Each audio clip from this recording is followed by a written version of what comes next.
আসসালামু আলাইকুম এভরিওয়ান, স্বাগতম আমার রান্নাঘরে। আশা করি আপনারা সবাই ভালো আছেন। ভিডিওটা কে কোথা থেকে দেখছেন অবশ্যই কমেন্টে জানাবেন। আমার চ্যানেলে আপনাদেরকে স্বাগতম। ইফতারে ঝটপট বানিয়ে নিতে পারেন এই মজাদার বেগুনি। চলুন শুরু করা যাক। প্রথমে এখানে একটা লম্বা বেগুন নিয়ে আমি পাতলা পাতলা স্লাইস করে কেটে নিয়েছি। আপনারা আপনাদের পছন্দ মতো করে কাটতে পারেন। কাটা হয়ে গেছে দেখছেন। তারপর আমি এটা সাইডে রেখে দেবো।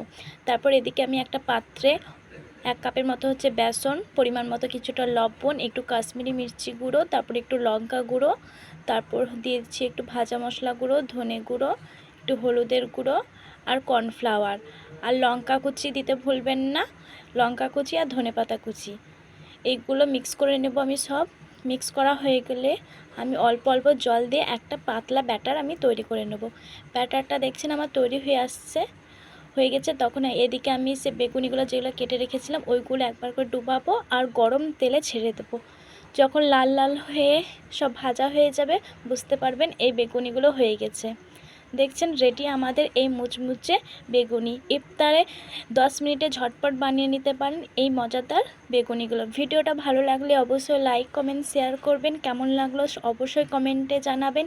আমার চ্যানেলকে সাবস্ক্রাইব করবেন। ভালো থাকবেন, সুস্থ থাকবেন। দেখা হবে অন্য কোনো ভিডিওতে। আল্লাহ হাফেজ।